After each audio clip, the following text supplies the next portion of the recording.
Do we need to lift? Patience with us 1 more minute while we get our tech all set.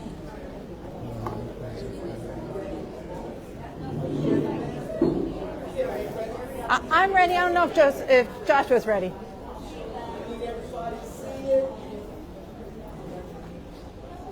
Joshua? Yeah. Joshua? Good evening, everyone. Can you guys Joshua? I pretty much did yell. Joshua?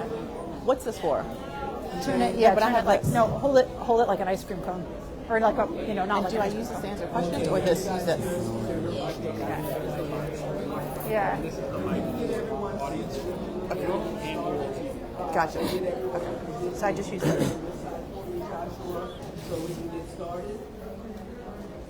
Not my sound system, but we're going to do the best we can to make sure you guys can. Sir, is there a way we can turn up the sound system? Mr. Rowland, is there a way to turn this up? They say they can barely hear. I can yell. I can yell. You don't want to yell. All right. He's going to try. You don't want to yell. Hi. How are you? Good. Good. I'm not like you. Oh, you give me the.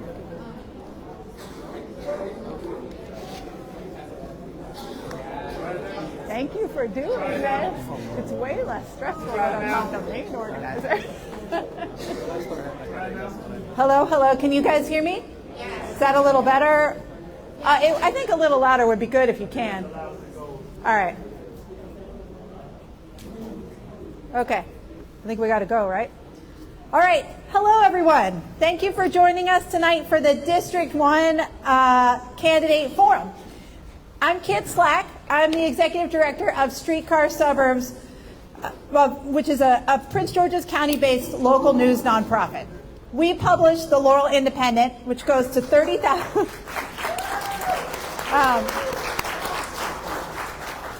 We go to 30,000 addresses in Laurel every month.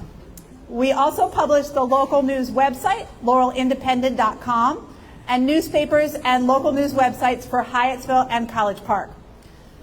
The Laurel Independent provides the information that residents need to come together to take care of each other, protect the environment, and support local businesses and the arts.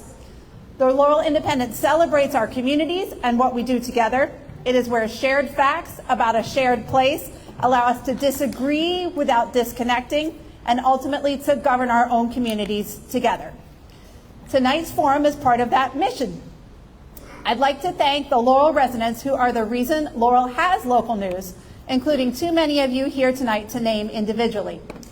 Leaders and board members who organized to found the Laurel Independent in 2022, the readers who donate and volunteer, local businesses and nonprofit advertisers, and the Laurel City government, which buys space in our monthly paper and kindly agreed to cover this event on Laurel TV tonight.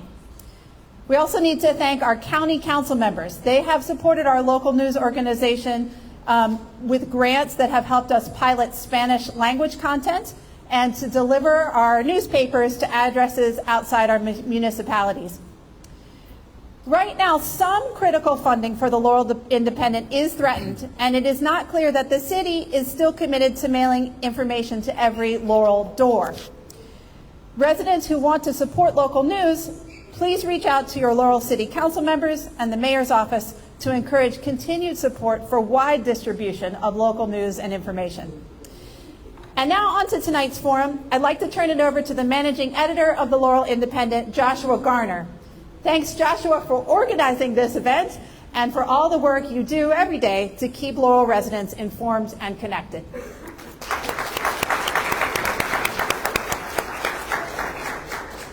Thank you, everyone. Give me 1 sec while I mic myself up.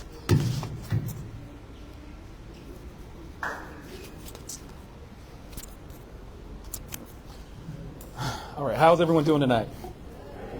All right, so we are here so that residents can hear.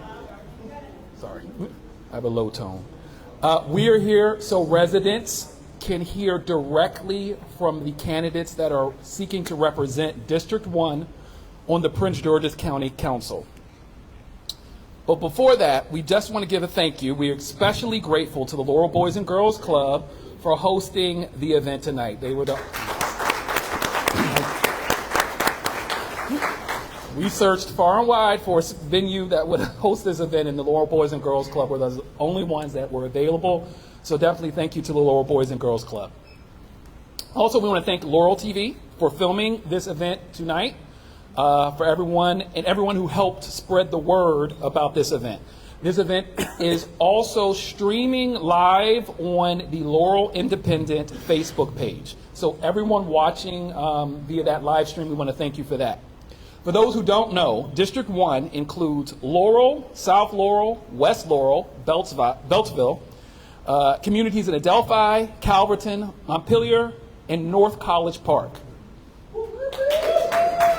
A rather robust community we have. We also want to start with some quick reminders before we get into the candidate forum.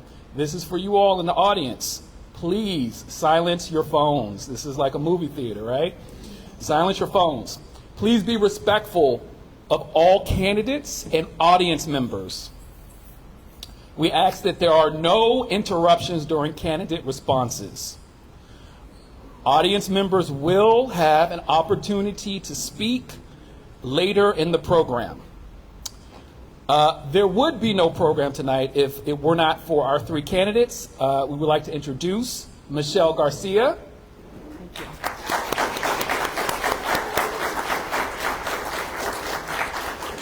Martin Mitchell.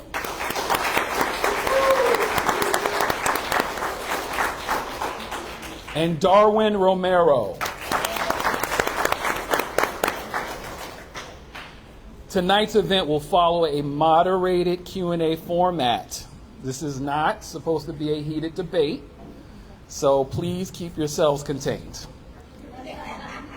More housekeeping. Each candidate will have 2 minutes for an opening introduction and 2 minutes for closing remarks. During the moderated portion of the event, candidates will generally have 90 seconds to 2 minutes to answer each question. So we do not need long-winded answers.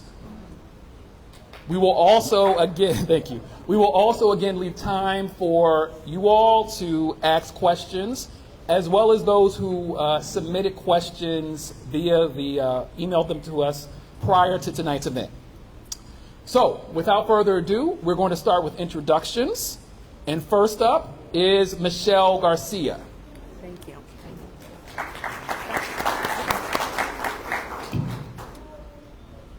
Ready? Okay. Hi, everyone. Good evening.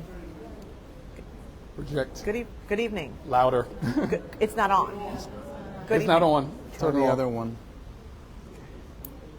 Tap. Good evening. Where's our... Good evening. 1 second. It's on. Oh. It's on. There we go. Thank you. Thank you. Got it. Good evening, everyone. My name is Michelle García. Thank you, as you mentioned, to the Laurel Independent and the Laurel Boys and Girls Club. My life has been shaped by the resilience of working class families right here in Prince George's County. I'm the daughter of a Peruvian immigrant father, and my mother is from Puerto Rico. I'm the first in my family to graduate from college, and I know what it means to work multiple jobs, to navigate systems that don't always work for us. That lived experience drives my commitment to economic justice, environmental health, and a government that truly serves people. My career has been rooted in public service. I first started off in substance abuse treatment, where I focused on second chance work and reentry services. I continued through grassroots work, and then I went to work for Jocelyn Peña-Melnick, who is now Speaker of the House as her Chief of Staff. I then worked for Senator Rosapep, and now I work for Councilmember Tom Dernoga, and I've been doing that for 8 years as his Chief of Staff.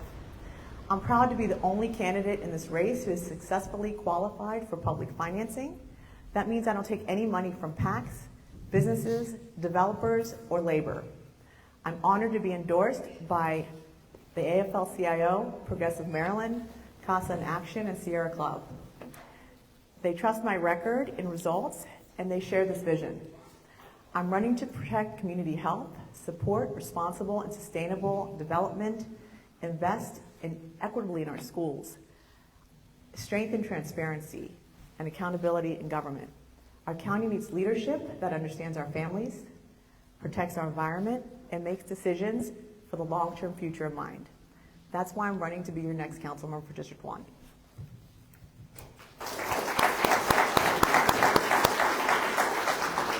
Thank you for that, Michelle. Next up is Martin Mitchell.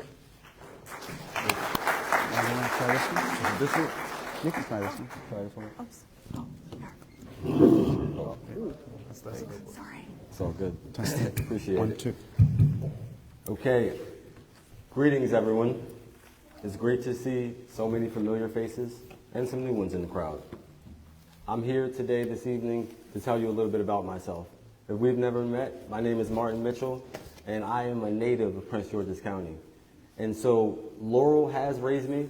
I started in South Laurel, where I went to Deerfield Run and Oaklands, and then Dwight D. Eisenhower, then Laurel High School, and I matriculated and graduated from Bowie State. And, one of my majors, I came to really love history and government, was actually history and government. And so when I went to Bowie, I became a government major. One of the things I realized earlier in my career was I wanted to be an international business major. But I really realized that, when I was taking my international business classes and my business core classes, that I really loved my political electives more. And I excelled in those classes. And so for me, what I realized was it was important for me to switch my major because I wanted to do something I loved every day.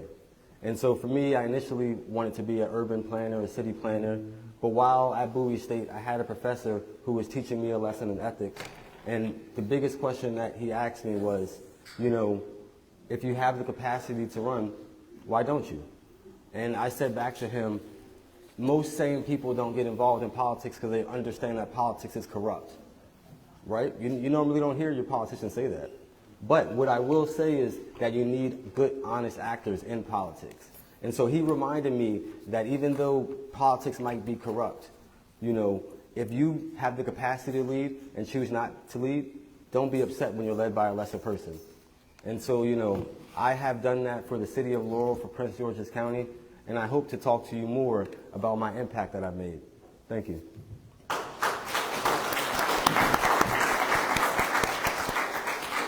Thank you for that, Martin. Next up is Darwin Romero. Good evening. My name is Darwin Romero, and I'm running to become Prince George's County Council District 1. I have proudly called Maryland my home for the past 35 years. I am a single father of 2 young men, and I also have 2 dogs. And a fun fact about me, I love Maryland crabs. I attended the University of Maryland and graduated with a degree in economics and mathematics. I began my career as a realtor, helping families achieve their dream of home ownership and build generational wealth. After the housing crisis, I pivoted and I joined Montgomery County Public Schools, first as a bus operator and later as a parent community coordinator. In those roles, I worked closely with working families and helped connect underserved communities with critical resources. I later worked for a small construction company as an accounts receivable manager, where I ensured that we were getting paid for the work that we performed. That experience sparked my interest in construction, project management, and development. I currently work as a contract manager, managing and overseeing complex building, renovation, and capital improvement projects. These experiences have taught me the value of hard work, accountability, and practical solutions. And that's exactly what I'm going to bring to the County Council.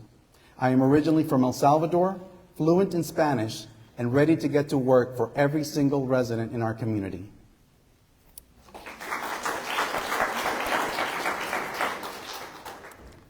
Thank you, Darwin, and thank you to all candidates for those introductions. I just want to position, to give context to this conversation. This is the first time in about 8 years, I believe, that there will be new representation for District 1 County Council. I do want to acknowledge that this is probably the most diverse candidate lineup we've seen in District 1.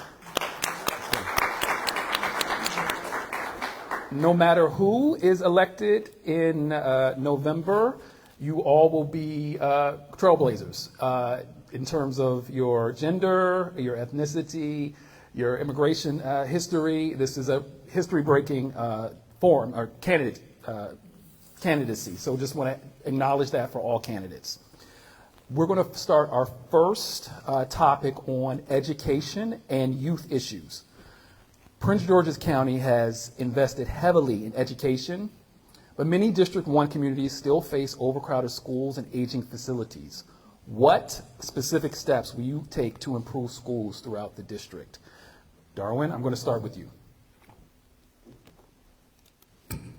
Thank you for that question, Joshua.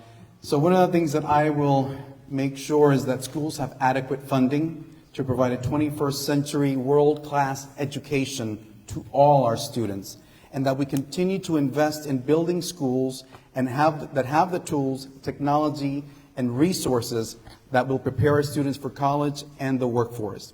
I will also increase oversight to guarantee those funds are being used to provide the quality education our students deserve.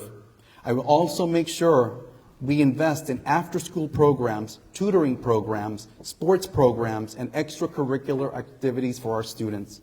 In addition, we must continue to invest in our workforce, making sure our teachers and administrators are receiving continuing education, training, and professional development. And equally important, that our support services staff, such as para-educators, bus operators, attendants, building services, are properly compensated. Because if a student can't go to school, what is the point of having great teachers in a 21st century school? We need to make sure that our supporting services are also taken into account. And the last thing I would do is definitely engage with the parents in their child's learning and education. Thank you, Darwin. Michelle. Thank you. Can you repeat the question one more time while I do this, while I figure this out?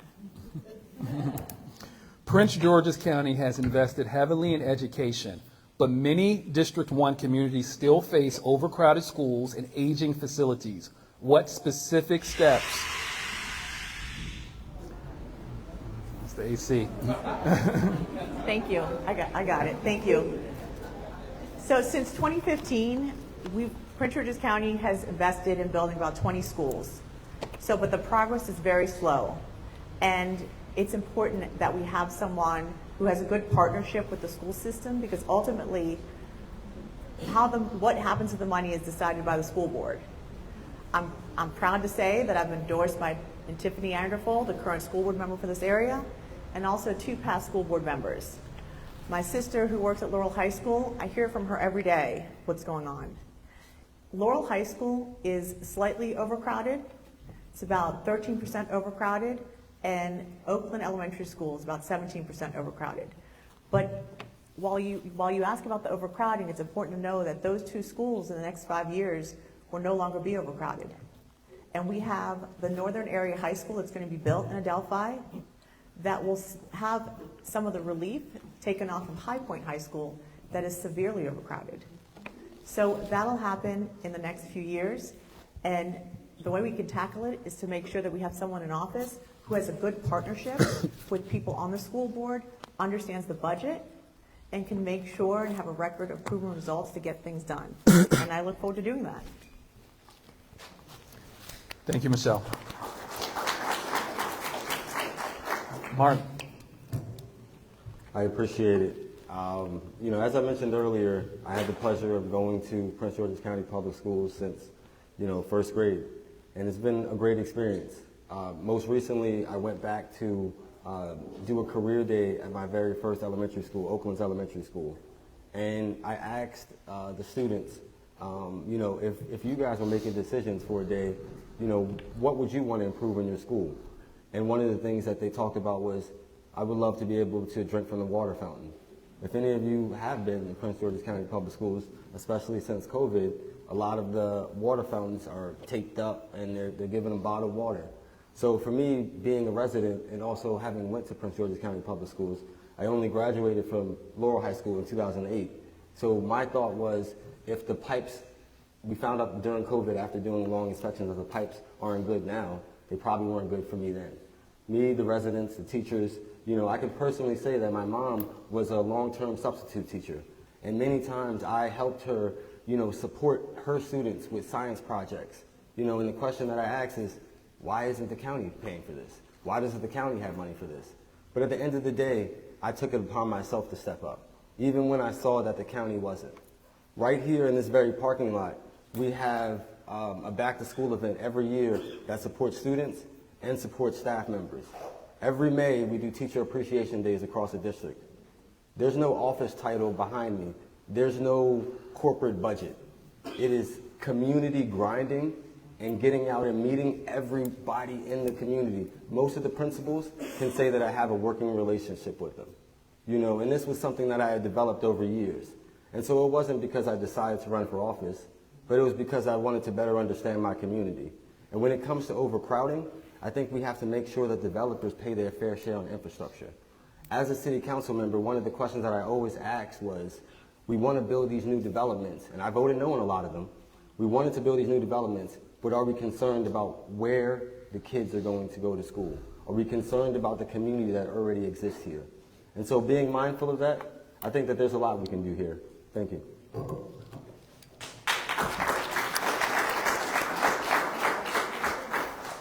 Thank you, Martin. Our next question.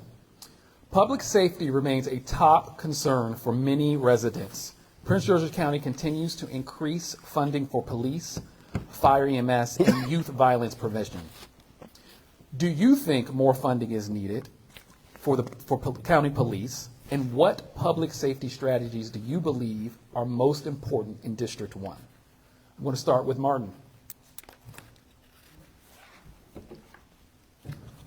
Perfect. One of the things that I've advocated for years was more mobile crisis intervention units.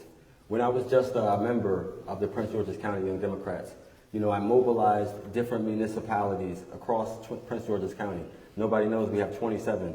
So I mobilized many of them to have the conversation around mobile crisis unit. I reached out to Portland, Oregon, where they actually have the White Bird Clinic. And they're actually, they were good examples of what can be done when social workers go into the community and when law enforcement officers are able to focus on protecting our community, because that's what we want. And so during my time on the Laurel City Council, I spent a lot of time having conversations with public safety. You'll be surprised maybe to find out that 35 to 40% of the Laurel budget goes towards public safety. And that's great, but I also wanted to learn how it could be used towards giving more resources back to the community and supporting the community. Because for me, one of the root causes of crime is, lack of opportunity and what people feel to be lack of opportunity. And so I think it's incumbent on us to make sure we're providing those resources. When I look at public safety, my conversation with the chief of Laurel Police was, during the first month of school, he caught, I think it was 30 or 40 students that were breaking into cars. A lot of the residents that I've door knocked have talked about, not feeling safe because their cars have been vandalized, because they've seen funny things happen on their ring camera. And so for me, it's important and incumbent on us to provide more opportunities.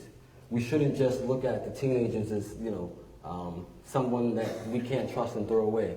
We should honestly have conversations and ask them what's going on.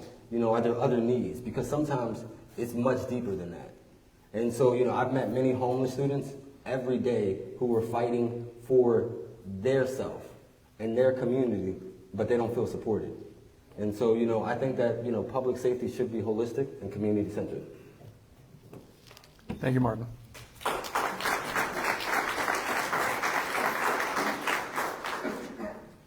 Michelle. Thank you. Do I feel, so right now currently, sorry, apologize. Currently, in the county budget, the safety is the largest piece of the pie. I do think that we need to really investigate and continue doing oversight on where all of this ends up, how it's being used, and if it's being used appropriately. One of the things that I'm a strong advocate for is I'd like to see mental health services really become a fantastic synergy with our police. I'm in support of paying for higher education for our police, specifically so they can seek mental health degrees, social services. So while we should rely on people and provide the jobs for mental health workers to show up with police, police should be reliant to have also those mental health services. It should be second nature. And right now, that's not particularly the case.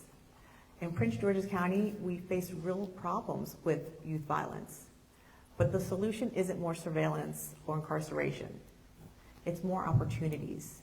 We need to make sure that kids have an opportunity in school, like trades, having more trade schools in school, because college is not always the way for students.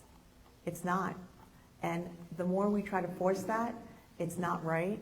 And I'd love to see more of our labor unions in the schools where they're able to do things like trades, like HVAC, electrical, and welding.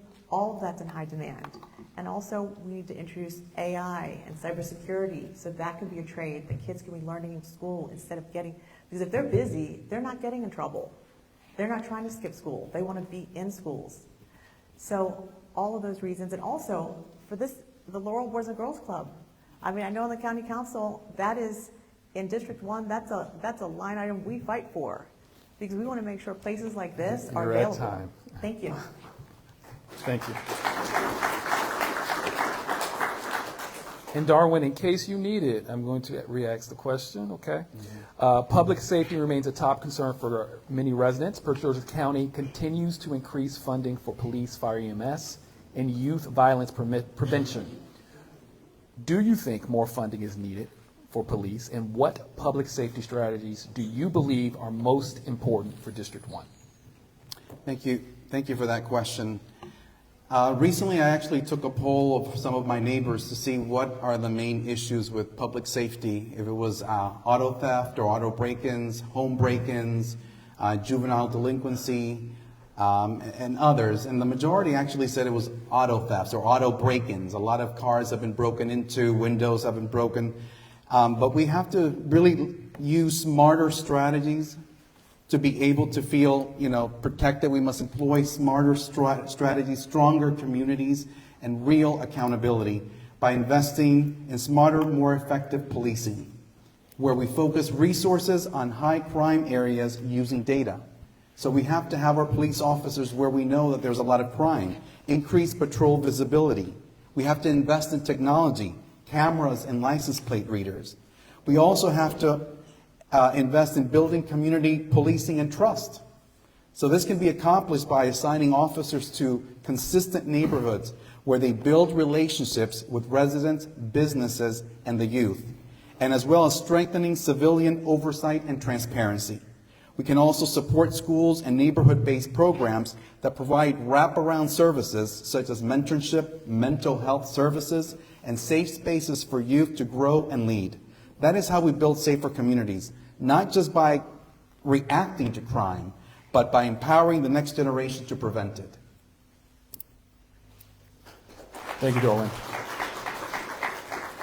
All right, well, we're through the education and youth issues portion of the conversation. We're going to move on to economic development, affordability, and housing. This was a particularly popular category with some of our readers. Housing costs continue to rise in Prince George's County. An analysis of the Laurel Independent found that average rent in District 1 communities is now roughly $2,095 per month, with a median of about $1,800 per month. In Laurel alone, average rent is around $1,900. Rents in Beltsville, South Laurel, and Calverton range from $1,600 to $1,900. What role should the County Council play in creating more affordable housing while balancing concerns about overdevelopment? I'm going to start with Mr. Darwin. Housing affordability, that's been an issue for a lot of people and especially young families. So housing should be within reach for many families who call Prince George's County home. My approach is simple. We need to build more, we need to lower costs, and we need to help residents become homeowners. I will expand housing options by supporting townhomes, workforce housing, and smart development near transit. I'll cut the red tape and speed up permitting to reduce construction costs because delays drive up prices. I'll also require that new developments include affordable units so growth benefits everyone, not just some.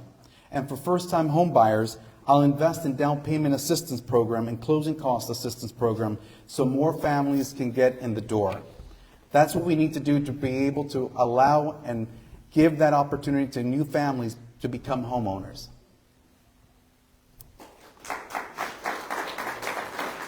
Thank you, Darwin. Michelle. So one thing that I've been able to learn is that Prince George's County has the most affordable housing.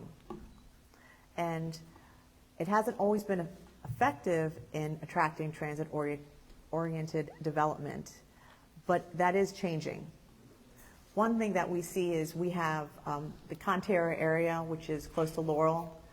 We're going to be building there. There's development coming. More affordable housing creates a little bit of a tax-based issue, so we need to be careful.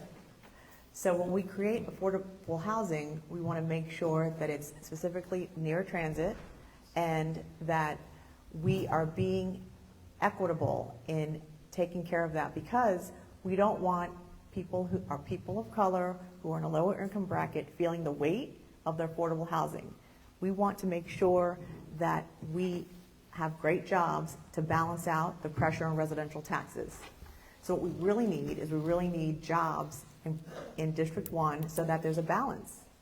One of the things that will assist is I firmly believe in the elderly tax credit that will take some relief off our seniors when it comes to feeling the weight of the high rent.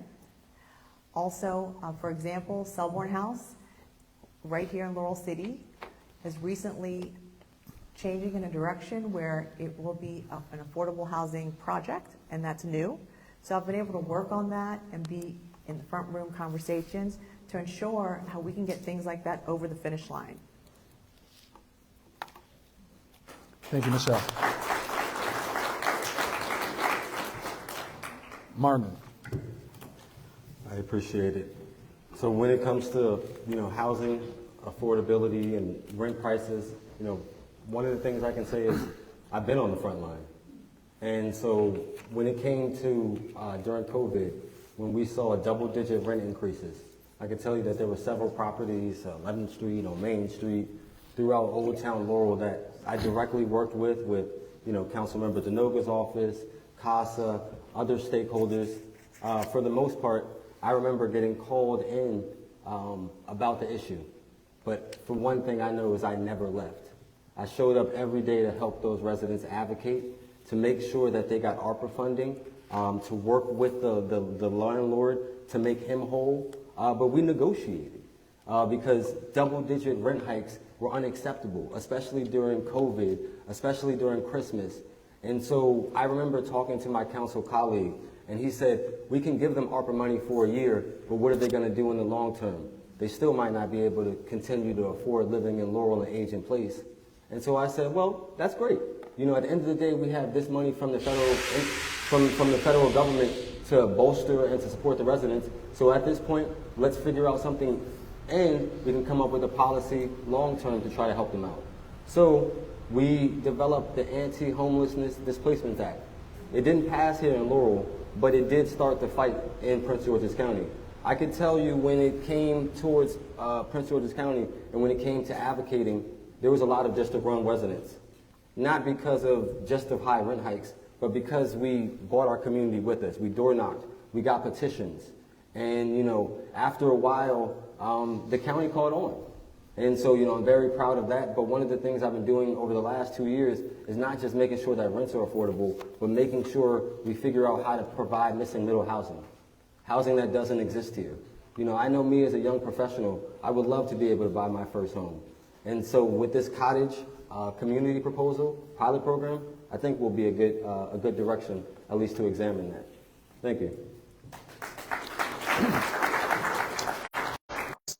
Have become one of the biggest debates in Prince George's County, with residents raising concerns about energy use, noise, environmental impacts, and higher electric bills.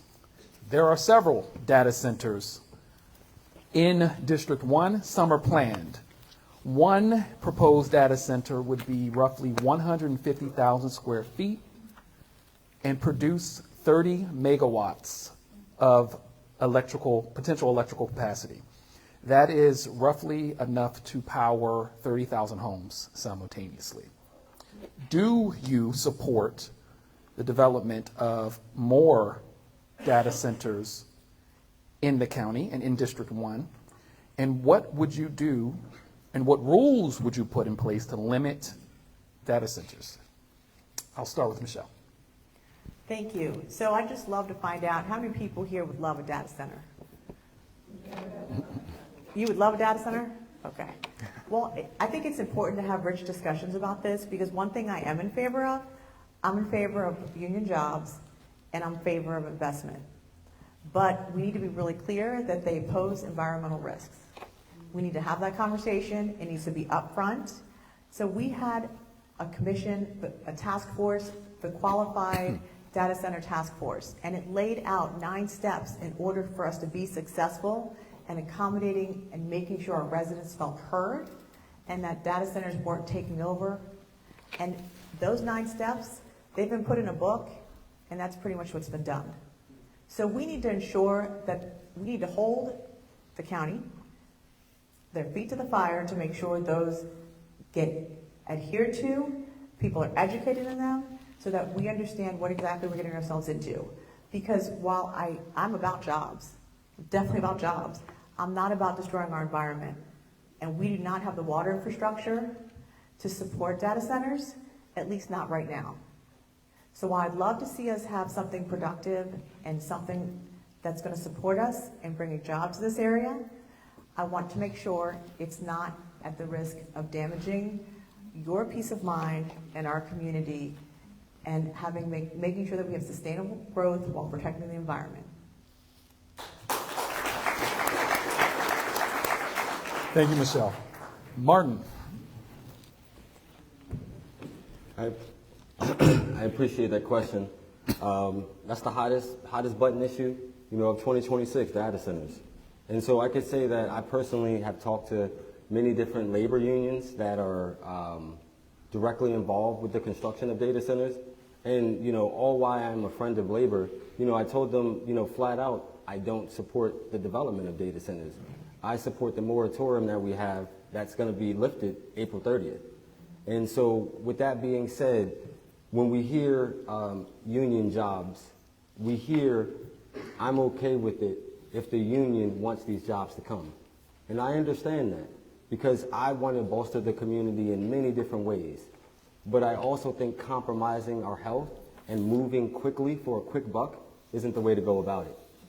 And so what we have seen in Prince George's County, and why you saw so much uproar, is because, past administrations, current people on the council necessarily didn't understand how against data centers the community would be. And so when we talk about data centers, I have been an environmental friend for years. I helped stop the maglev. You can look literally at, my page. You can Google things. I've been out there organizing town halls. I've been fighting against lobbyists, who try to buy out communities, especially black and brown communities, and they start with the black church, right? And so I've definitely been there. And when it comes to right now, I'm dealing with the issue in Beltsville. Many people might not know, I have a QR code over there. The county council just approved a residential crematorium. And so what that means is, in a rural residential area, bodies will be burned. When I look out of a dear neighbor's backyard, that is where she will see smokestacks.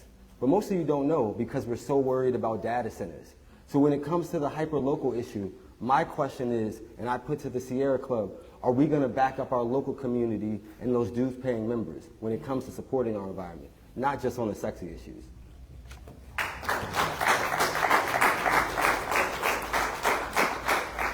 Thank you, Martin. Darwin. Thank you for that question.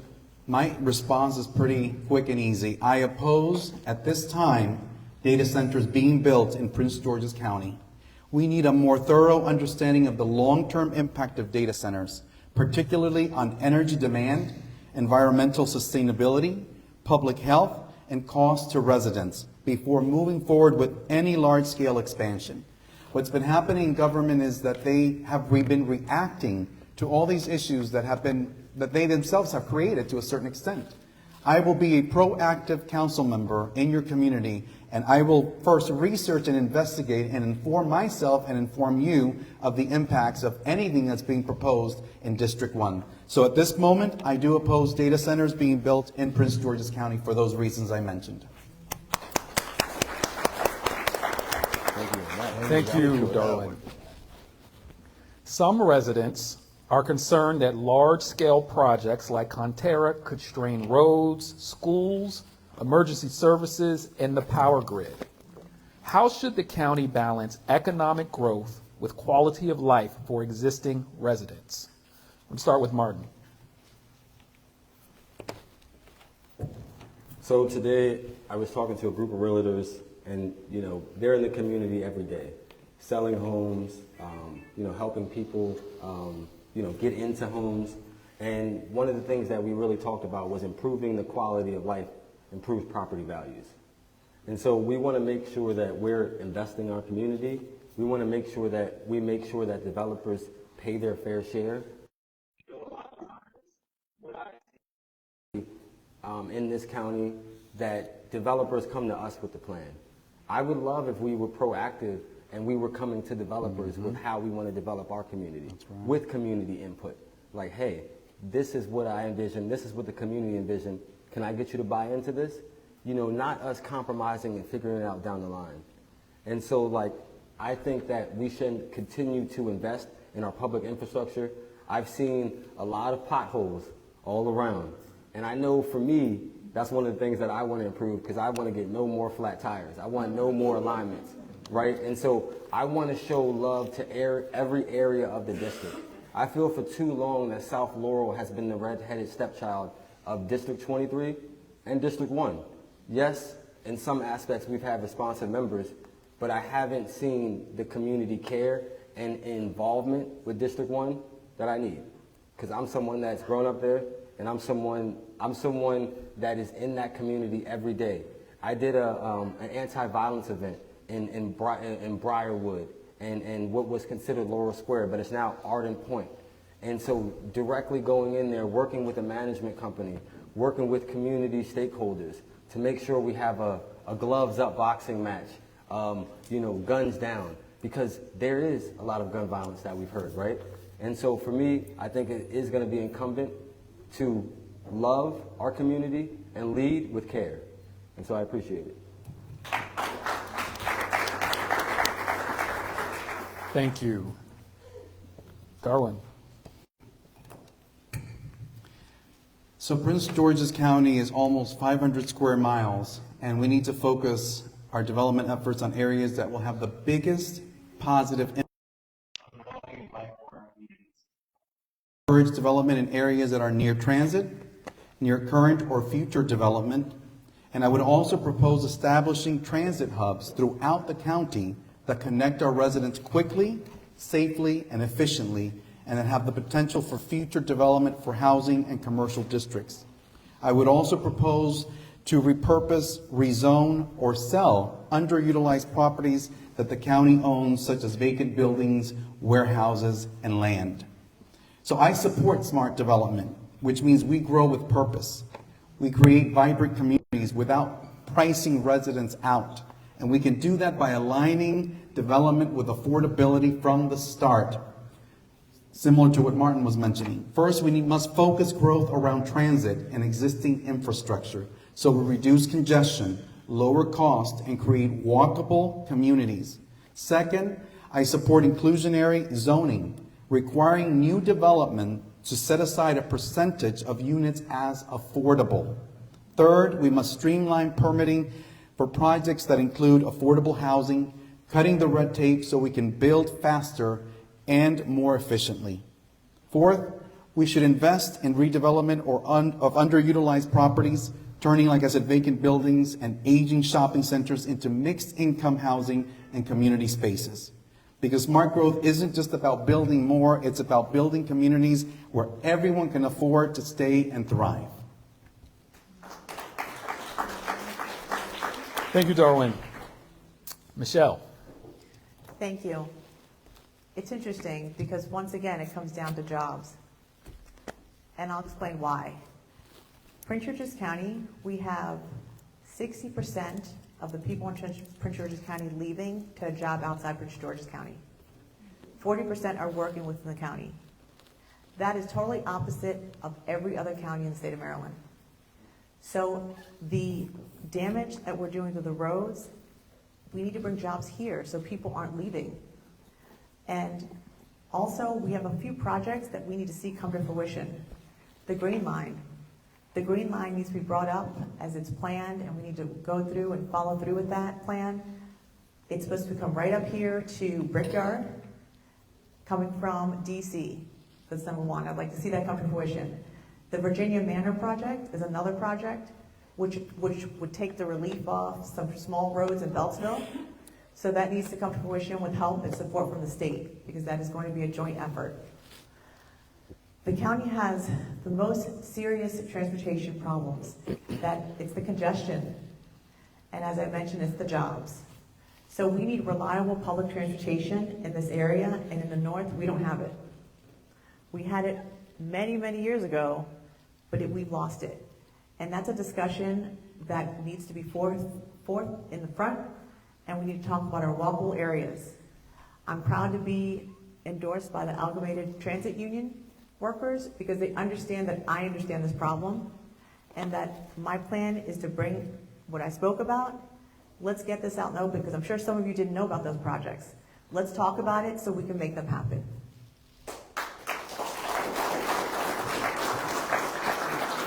Thank you, Michelle. My next question is going to be a continuation of this previous question. So, Michelle, you spoke on this a little bit, so I'm going to start with Martin. What transportation improvements would you prioritize for District 1? And I'm going to give you 1 minute. So, make it quick. Let me get to it. Okay. I appreciate that question. I have been a transit advocate and a public transit fan for a long time. One of the things that we do in the district is we do transit tours. And so, I have taken my team members, I have taken residents across one end of the district to the other area to see where there are inconsistencies, to see where there are opportunities for improvement. And we've been able to work directly with, agencies like the Regional Transit Authority and, visit headquarters, and meet with planners there. I think that, of course, Laurel is very walkable, but I think that there's other areas of District 1 that we can work on walkability, making sure that it's bikeable. And, for me, I would love to be able to see streets be safe for my twin sons. You probably see them running around, but, sometimes, I feel like I got to stand out there with the, stop, drive like your kids live here, right, signs. And so we see that speeding happen in a lot of our residential areas. And so I definitely hope to curb that and continue to work on that. Thank you. Thank you, Martin. What would your transportation priorities be for District 1? And transportation improvement priorities for District 1? So the things that I would be focused on is traffic congestion. I think that's what most of us feels unbearable when we leave our homes. There's just so much traffic in every single road, full of potholes. The signage or the paint on the roadway haven't been marked. We can't tell either, those things. So traffic congestion in Prince George's County is definitely one of my focuses, and it's a quality of life issue. So the solution is to move people efficiently while making our streets safer for everyone.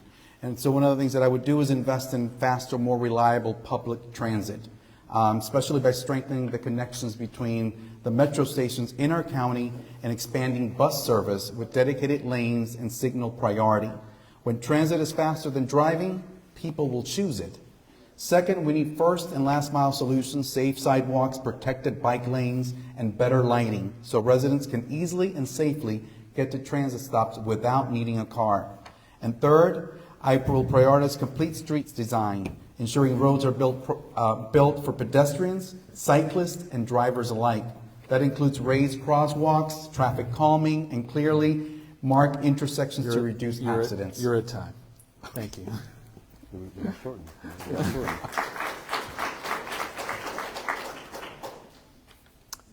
Flooding, stormwater issues, and environmental concerns have become more common in parts of Laurel, West Laurel, and other communities in District 1.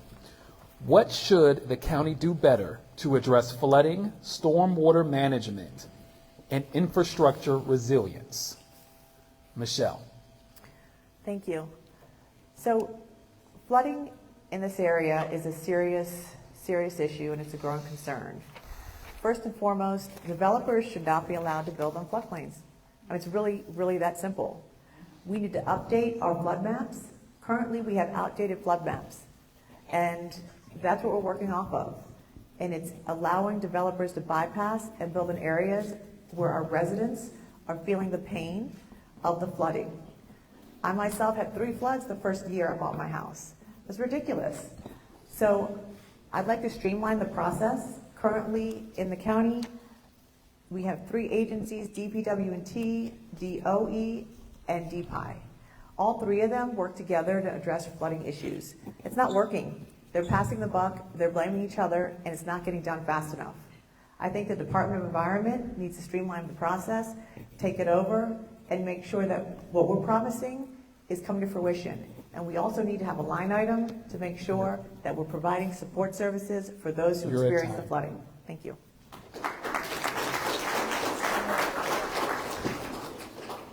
Martin. I appreciate that, and we definitely could thank climate change a bunch, right? Climate change and global warming.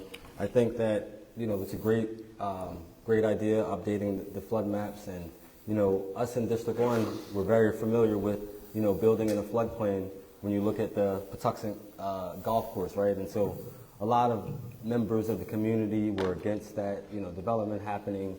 And I remember there was times where the current mayor was telling people don't get flood insurance, even when it was in a floodplain. And so it seemed very counterintuitive. I think that we can look at drainage improvements when it comes to these residential communities. I think we can look at more permeable surfaces, right? In the city of Laurel, we did that right here, not too far on Main Street, outside of Crystal Fox. And so, that would help, of course, the flow. And then one of the things I've been able to do was actually visit a Green Street. So I went with a Laurel resident, Michael McLaughlin, to Edmonston to visit a Green Street and to see the green swells and, better improvements. Thank you.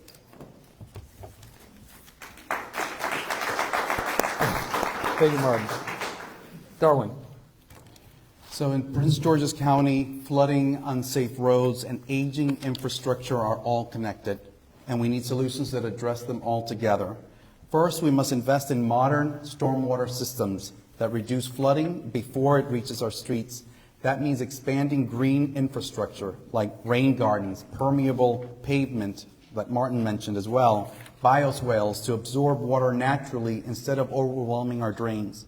Second, every road improvement project should follow a fix-it-once, fix-it-right approach, upgrading drainage, resurfacing roads, and adding pedestrian safety features at the same time. No more patchwork. Third, I will prioritize high-risk flood and safety corridors, using data to target areas where standing water and dangerous road conditions overlap, because safe infrastructure isn't a luxury, it's a necessity. Thank you.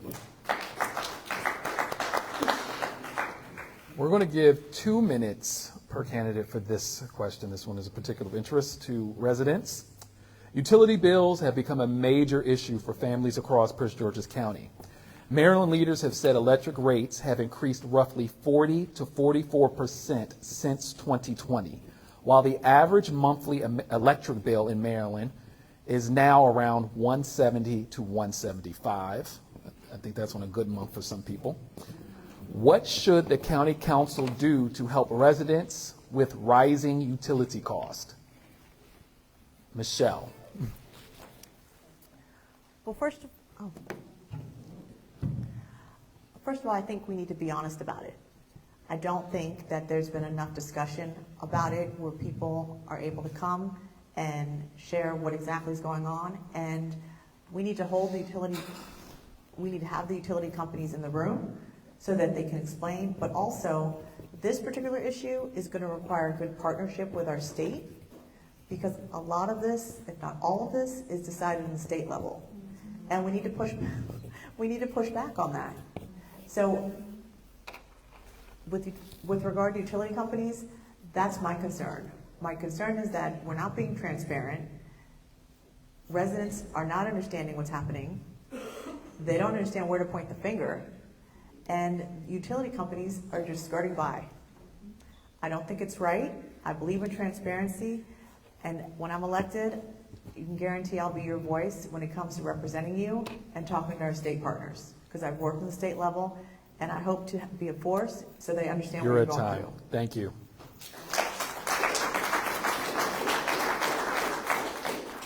Darwin. So I've been hearing a lot about electric bills going up, people paying hundreds and hundreds of dollars, some thousands of dollars. And it's very concerning because people can't purchase a home now just thinking it's going to be my mortgage and a reasonable amount in terms of my utility bills. It's outrageous what people are saying that they're paying at this time. But the issue, I think, is that there is no competition, right? There's only BGE, Pepco, and they're the only ones that dictate prices to us and tell us how much we need to pay for our bill.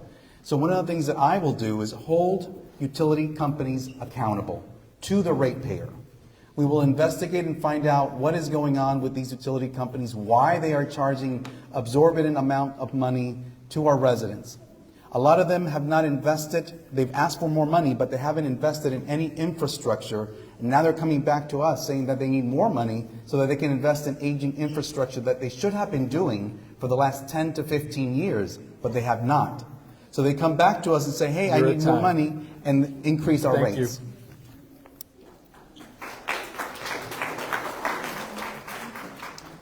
I'll make this as brief as I can. We've seen a lot of these town halls by every elected official, and they've had Pepco, they've had BGE, and for the most part, you sit there for 2 hours and you still get no answers, right? At the end of the day, what I have seen, and you're going to see it soon, Pepco is going to be asking for an increase, to be able to increase it even more. I can tell you that I sternly oppose that, but they're going to be going to the Public Service Commission. In 22 or 23, there was a bill passed in Annapolis that allowed energy companies to charge for future developments. And so a lot of that impact is one which we're feeling today. I agree with Joe Vogel's bill. Delegate Joe Vogel made a bill that would disallow energy companies from donating to politicians. Because at the end of the day, all we see is, well, ask the energy company. But then you look back at the financing report and you're like, whoa, well, the energy company's been donating to you. And so you just see a back and forth. And you really never see your rates go down. So for me, I'm going to continue to put accountability first. I'm going to continue to make sure that we're prioritizing our community. Thank you.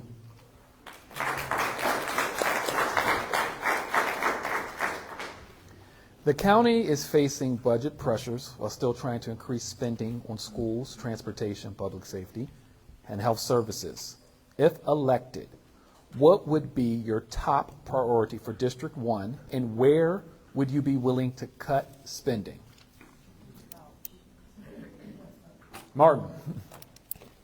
I love that. The first thing I'll say is, when anybody asks me where could we cut spending, I feel like we could trim the fat when it comes to like the bureaucracy and like the way we're paying upper management. Have you guys looked at some of the agency salaries and what some of the rank and file are making? So I think that's first where we could trim some of the fat. I'm going to be very honest with you. For me, I'm also somebody who was very much opposed to the at-large county council seats. The reason being is because, one, they cost like $2 million a year, plus they don't serve any real constituency. They're just like roving politicians, right? And so I think that's maybe where we could save some money. But when I look at the biggest priority for District 1, I want to make sure that we get our fair share down here on the northern end. When it comes to even the school system, District 1 doesn't show up at the school board meetings. And so when I talk to the residents about improving the school system, I ask them, are you willing to hop on a van and go to the school board meetings with me? Are you willing to bring your kids to complain about the issues that exist in their school? And if they say yes, we're going to absolutely do it. Thank you.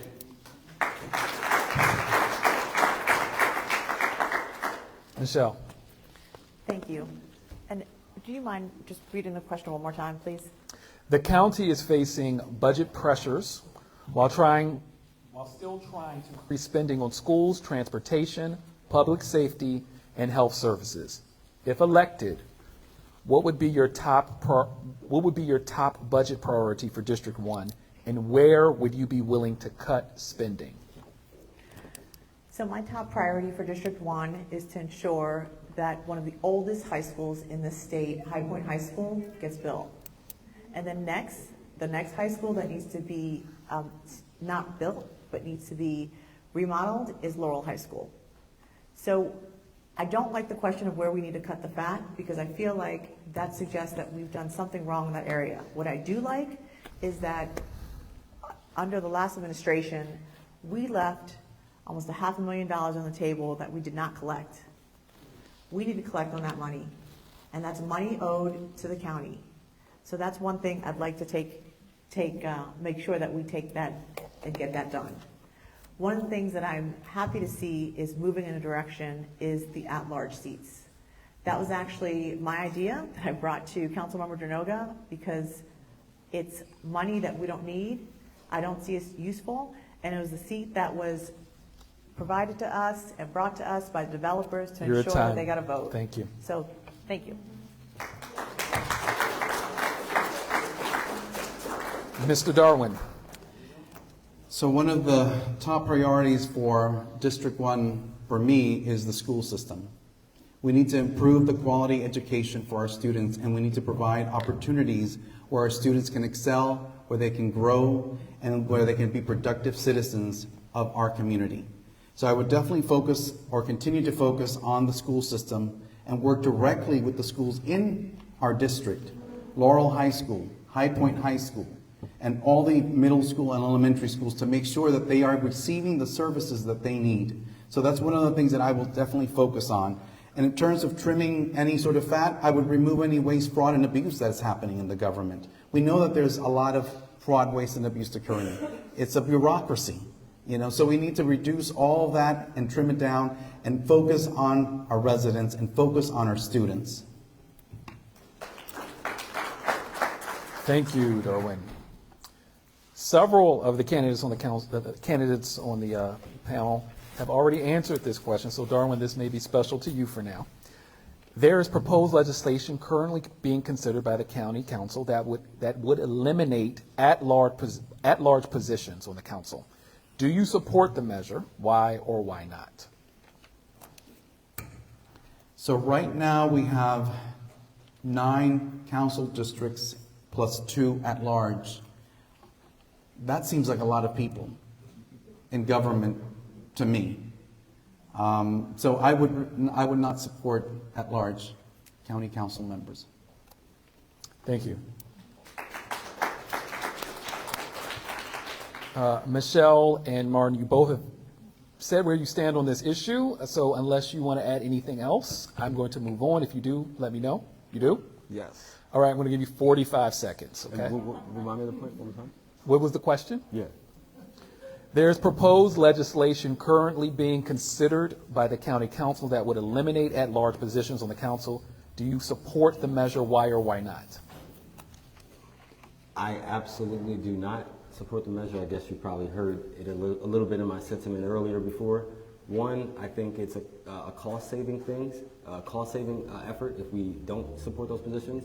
But I also see that roving constituency be really true. I see, and we've already seen it, we've seen people move from the district to the county and back to the district. And so we are going to see that in the future. And so for me, I think it's best to stop it early. There was a lot of residents opposed for it, but it was one of those ballot initiatives that got through, just like many other ballot initiatives that people check yes to without doing their research. Thank you. Michelle, you would like to add a piece? Thank you. I do want to update everyone and just let you know that this initiative was voted out of committee yesterday, so very excited about that. So I'm looking forward to it hopefully making it on the ballot. I do want to share that this was a ballot initiative that I mentioned it was sponsored by developers, but it was also written a way to confuse voters. And I don't think that's right, and it does not coincide with my feelings of being transparent and open to the voter, and that's something I would not support ever. Thank you. We're going to give 1 minute to this next question. 1 minute. Many residents say they do not feel connected to county government and only hear from elected officials during election season. If elected, what would you do to stay visible, accessible, and accountable to District 1 residents year-round? Martin. Perfect. I think the very first thing, and it was profound, one of the people that endorsed me is Councilwoman Kristen Mink from Montgomery County. As you know, part of our district is shared by Montgomery County. And I'm very proud as a progressive. But one of the conversations I had was, shoot, I completely forgot the question. Remind me of the question. What would you do? What would you do to stay visible, accessible, and accountable? Perfect. So I would never stop canvassing. That was the answer that Christine Mink gave me. She got elected, but she never stopped canvassing her community. So she would go out into her community all the time. For me, I know that I am accessible. One of the things I've had to learn as a public servant is even though I'm accessible, I have to, also have boundaries. I might not always be available, but I will get back to you. And so, for me, it's basically being responsive, continuing the great constituent service that we've already been providing the community. Thank you. Darwin.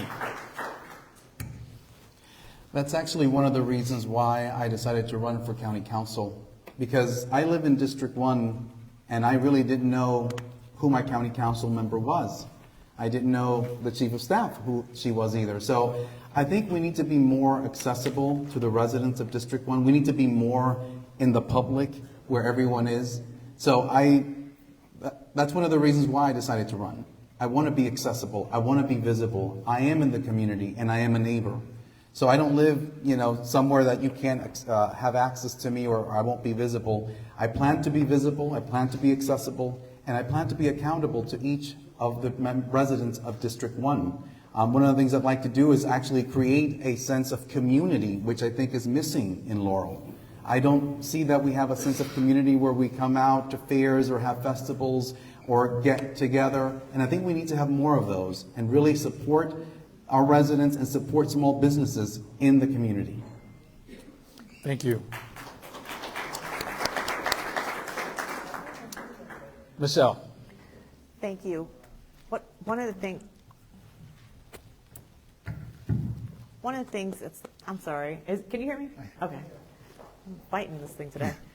Okay. So one of the things that allows me to make sure that I carry your voice with me is to make sure that I'm accountable to you. And by being accountable to you, I've declared myself as a publicly financed candidate. And that means, as I mentioned earlier, I'm not taking any money from PACs, businesses, or developers. That means I'll always have your voice. You'll always be top of mind. And you are the only people I'm accountable to. So that's number one. Second of all, one of the things, the county council takes care of 3 things: zoning, board of health, and legislation. So developers are required to notify you of development. But what I've made sure that we do is that our team and myself, I've walked the streets many times to make sure that residents are aware of development coming to their district, coming to their area, to make sure that the communities know so that they can be a part of the landscape. When residents are involved in the process, they love their homes better, their areas better, and then they stay. So all those Your things. time. Thank you. Thank you. Yep. All right. Now that concludes the portion of the conversation that was selected by editors and staff at the Laurel Independent. We are now going to start questions from our readers and community members, some of whom submitted these questions online beforehand. Okay? We're going to give probably 30 to 45 seconds for these questions. Okay? Now I'm going to keep these questions anonymous, but if you hear your question and you want to be known, you can wave your hand. Okay? If you are elected to the position, how would you differentiate yourself from your current or the current District 1 council member? Michelle, I'm going to start with you. Sure. Thank you so much. So I actually had this question from a reporter, and I appreciate that, because my government experience and experience in service goes well beyond Councilmember Denoga.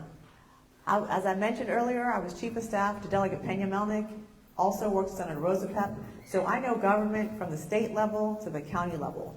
So there's a big distinction between us.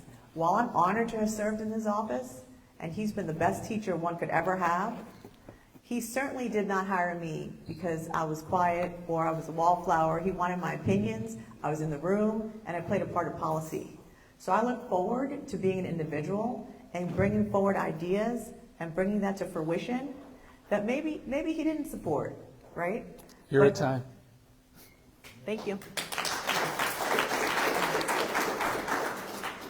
Darwin.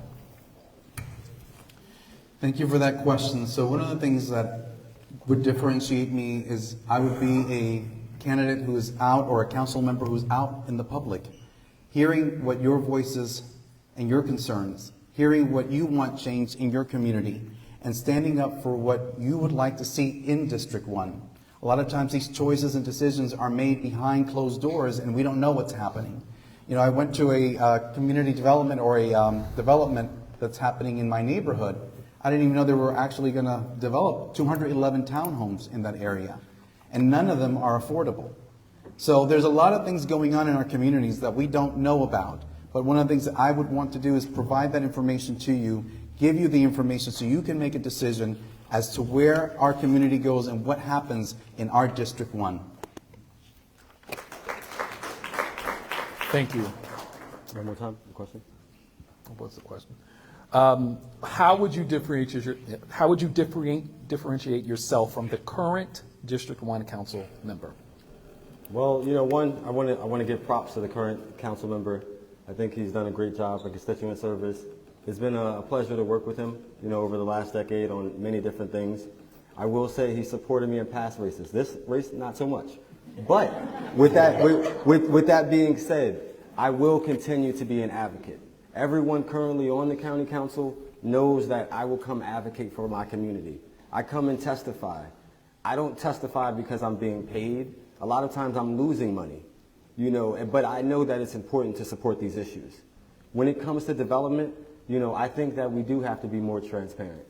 I am very concerned with development decisions passing and the community not having enough input. I've seen it happen in Laurel, and now I'm seeing it happen right there in Beltsville with the crematorium. And so I'm going to continue to fight back as your council member. Thank you. I think everyone went. Yes, okay. Mm-hmm. For those who submitted their questions online and are in this room, some of these questions have already been addressed during tonight's conversation. I'm going to ask one, maybe two final questions, but I also want to make sure we leave time to open it up to the crowd. So be as brief as possible. This was a rather thorough question, and we have mentioned it a bit, but I just want to get yes or no where you're at on this, okay? This concerns the crematorium. I'm going to read some of this question for context. A special exemption has been granted by the Prince George's County Zoning Board to build a crematorium as an addition to the Barg Ward, I don't know if I'm pronouncing that right, but funeral home on Powder Mill Road in Beltsville. Is there anyone at the local and state legislative level who would be willing to meet and listen to our concerns and provide potential avenues or actions that will prevent the crematorium from being built at this heavy residential location? Some of you have already addressed this, so please keep your comments brief. I'm going to start with Darwin. So if the community does not want a crematorium, I would definitely bring in the state officials, elected officials, to discuss that, and also bring the community to discuss it. A special exemption was made. You know, we need to have our voices heard when these policies or when these plans are being approved. So I think definitely one of the things that I would do is talk to the state legislation, talk to the residents who live in that neighborhood, and find out why this was planned or why this was accepted to move forward if the community did not want it. Thank you. This is 30 seconds, okay? Martin and Michelle, I think you both spoke on this. Do you have anything you want to add? Yes. Wait. Michelle? Yes. No? Yes, I. Okay, I'm going to, Michelle, go first. Yep. Thank you. So, as a council member,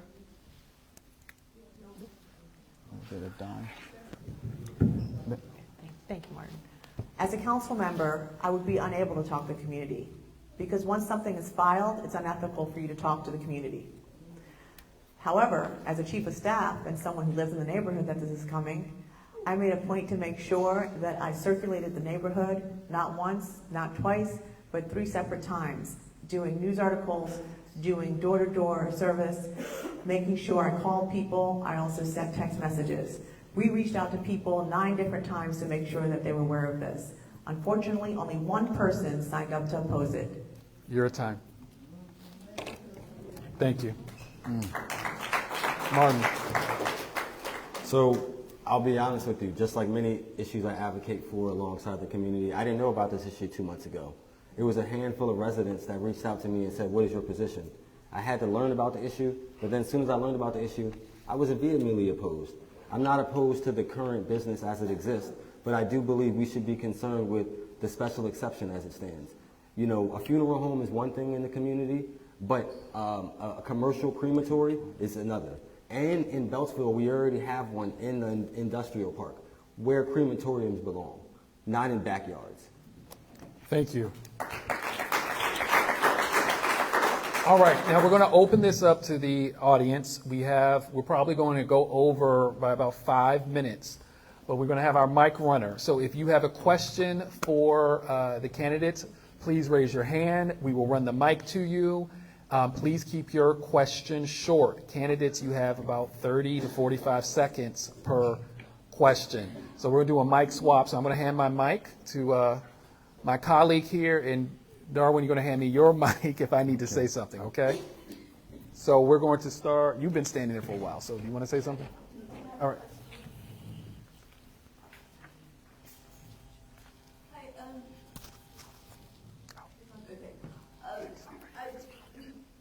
we discussed transportation earlier. Something I'm wondering right now, for me to use the bus closest to where I live, it comes only once an hour. And on weekends it only comes once 2 hours. And I think this is the RTA, but what exactly can be done to make it go, make these routes come more often? I know the metro ones come even less often than that.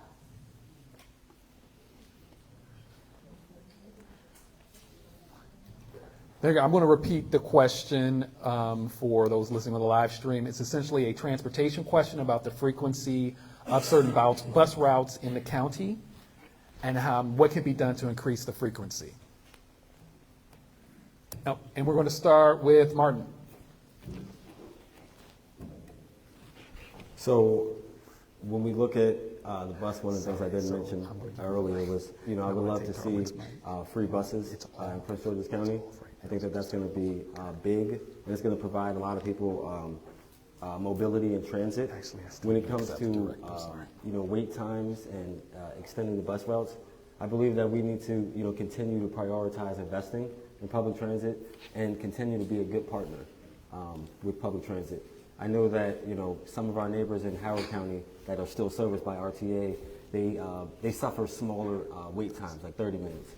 And so I definitely want to work with the county government and our other partners. Thank you.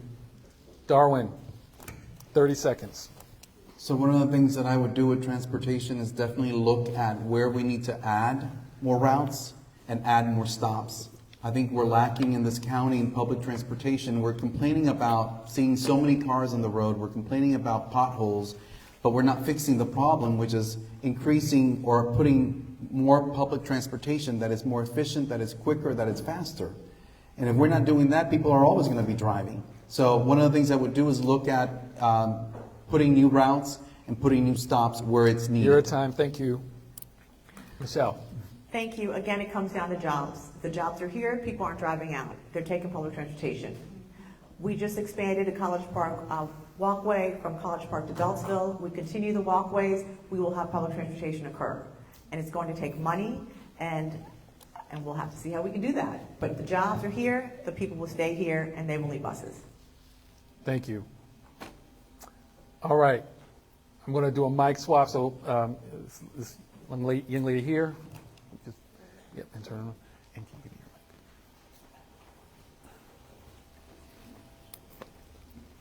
your mic? I just remind everyone, 30 seconds, and please keep your question brief, brisk.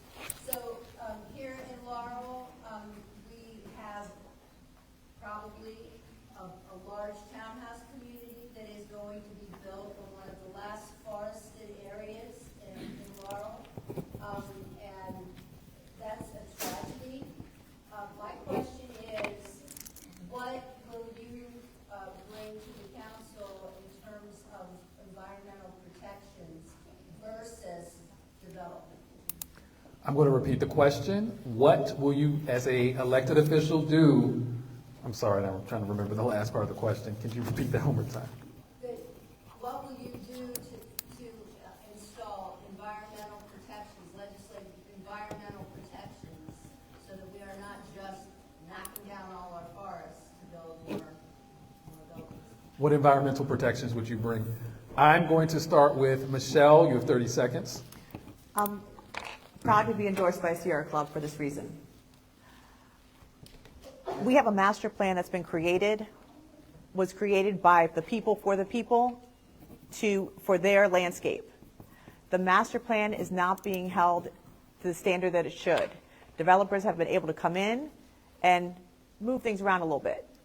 So we need to make sure that the master plan has legal standing. So when the public says, no, this is what we said, it means that. And that's the way we can change that. You're at time. Thank you. We're going to go to Martin. I appreciate that question. And the development you talk about, I was actually on the city council and voted no against that development. So myself and Carl DeWalt voted no against that development for environmental concerns and concerns that the community wasn't involved in the planning. And by the time the decision came to the community, they felt like it was already ready. It was already gone. The ink was dry. That's how the community felt. And so, you know, I will continue to be an environmental steward to make sure that environmental studies are done. And for me, a big thing is tree conservation. You know, making sure that we're replacing trees, you know, tenfold, not just 1-to-1 or 3-to-1, because a baby tree isn't going to be the same as a mature tree to get rid of. Absolutely. Thank you. Martin. I'm sorry, Darwin. So one of the things that I would advocate for is more green space. So if they're going to develop and they're going to have townhomes, I would require that they have more green space. A lot of these developers, they're using every last inch that they can, and they're causing a lot of congestion, a lot of traffic in our neighborhoods, causing havoc where we live. And so we need to make sure that if they're coming into our neighborhoods and they're building, we require that they have a certain amount of green space. We require that they invest in our parks. Maybe not a park right there where they're building, but parks that are around or near that community, and also expand trails that we can use. Thank you. We're at 8:29, folks, so I will ask the candidates, Sure. we still need to close you all out. You all have 2 minutes each. That's 6 minutes for closing remarks. Let them get the question out. So we're all okay with that? Absolutely. We're taking 2 more questions. If this question has already been asked, be aware of that. Okay? We're going to go, and I need my mic runner again.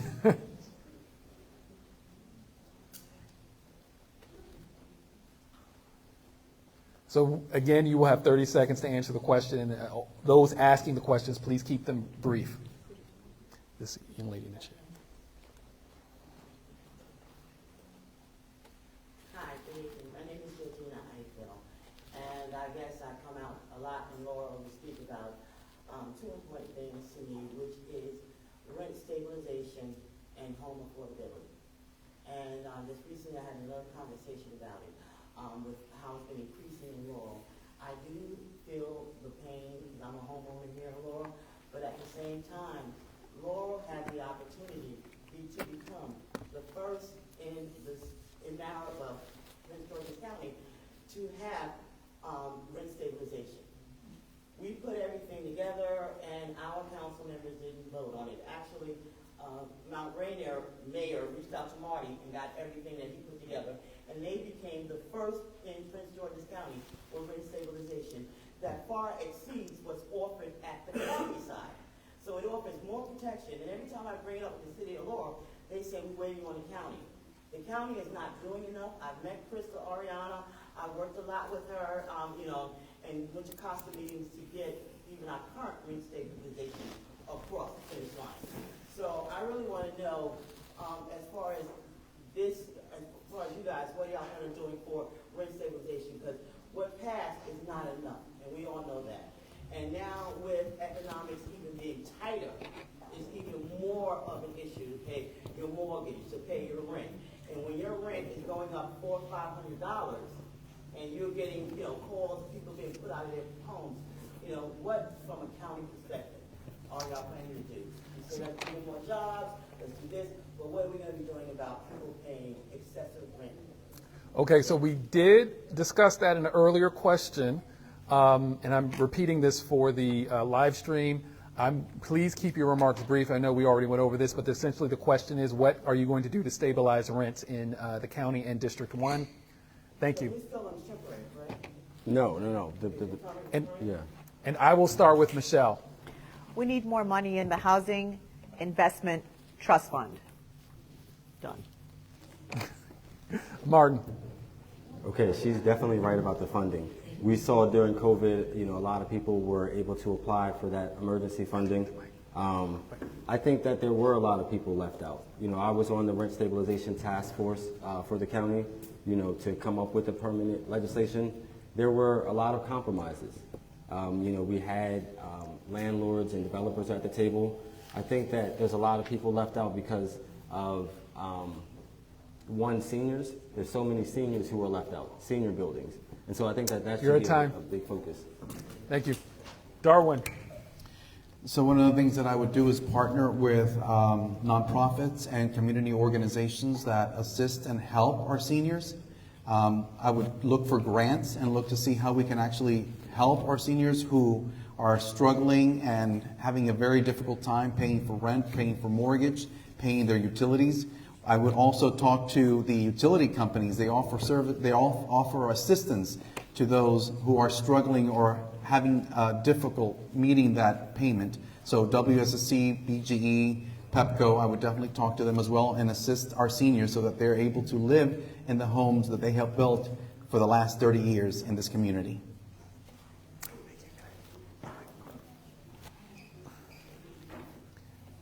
Thank you, Darwin. Okay, we have time for one more question. I want you all to think, if this question has been asked before, you can directly approach the candidate after. So I'm going to go to the left. Please keep this question as brief as possible. Hello, everyone. My name is Danielle Delgado, a proud Laurel resident. My question is, how can we guarantee that your voice will be your voice?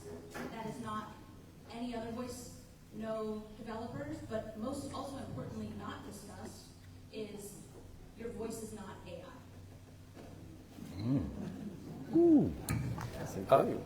For those on the live stream, I'm trying to translate that question. How do we know you're not AI?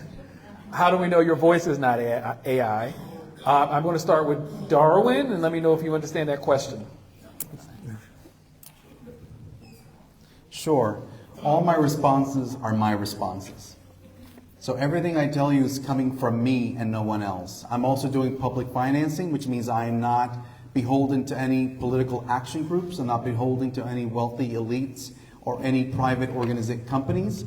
So what I'm telling you is what I think in my head and what I'm expressing to you at this point. So it's not AI. It's not someone else. My responses to you is Darwin. Thank you, Darwin. Michelle. I enjoy the work I do in the community. Constituents know me. They've known me for over 15 years. A lot of them have my number. So you're calling me, it's me. It's not AI. So I can assure you, and I look forward to continuing that great relationship that I have with constituents. So thank you for the question. Thank you. Martin. So, I stand here as a proud person that I stand alone. Many times where I'm fighting for the community, there's a lot of times where, my colleagues are telling me, be quiet, you're talking too loudly, right? And what that means is they don't want the community to hear sometimes the negative impacts that are going to befall them. Even when you look at the appointments that have happened at the county council level, most of the time you saw groupthink. You saw everybody vote the same way for council members that the county barely knows. And so for years, I have continued to be that advocate. And AI, I'm not a big fan. I've just more recently learned AI. So yeah. Thank you. All right, I think that is all for questions tonight. Thank you, everyone. We are not quite done yet. We want to give each candidate now 1 minute each to offer your closing remarks. I want to add for candidates to, and these are some questions that may not have been asked yet. In your closing remarks, please state your case as to why you're qualified to lead this office. And we're going to start with Michelle. 1 minute. Thank you for being here tonight and taking the time to engage in this great discussion regarding the future of District 1. Our campaign has always been about the people. It's about the families in District 1 who are working hard every day to get ahead. It's about protecting our health, preserving our environment, and making sure opportunities reach every neighborhood, not just a selected few. I'm running because I've lived many of the challenges that our residents face, and I've dedicated my entire career to addressing them. I've worked in the communities, in public service, and inside government to help deliver real results. I've already told you about the coalition that's endorsed me, and these are trusted leaders who trust my record and share the vision for our future.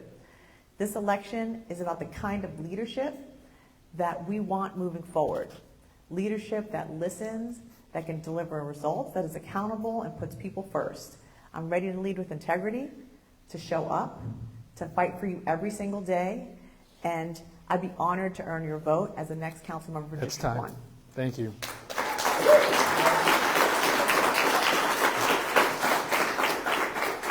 Darwin.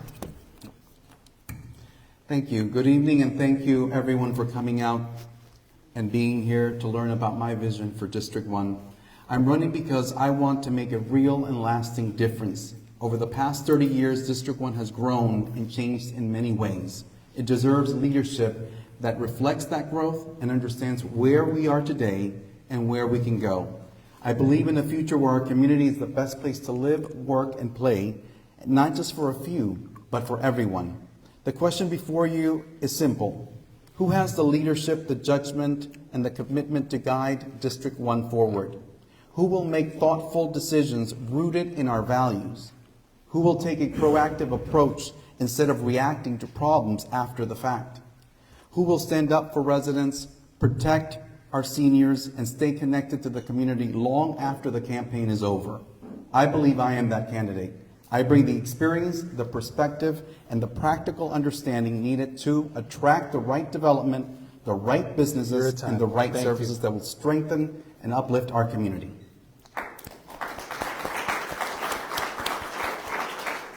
Martin. I'm going to stand up for this one. So I appreciate everyone for coming out tonight. I think that the best question to ask every candidate is not about necessarily their policies or what they're going to do, because a lot of times those are hefty goals that we look to achieve. I think the better question would be, what change or impact you made for the community that you look to represent? And so when I look at Laurel, when I look at District 1, that's my hometown. That's where I became an All-American wrestler and went on to college to become an All-American wrestler. This is the area where I still give back. My first public service was giving back as a wrestling coach and a mentor to local residents. And so to this day, I am very proud for this opportunity to stand here with the opportunity to represent District 1, but also the unique opportunity of being the first African American council member to represent District 1, to reflect the diversity that we have here in this district. I've lived here for over 30 years, and I've seen the change. Thank you.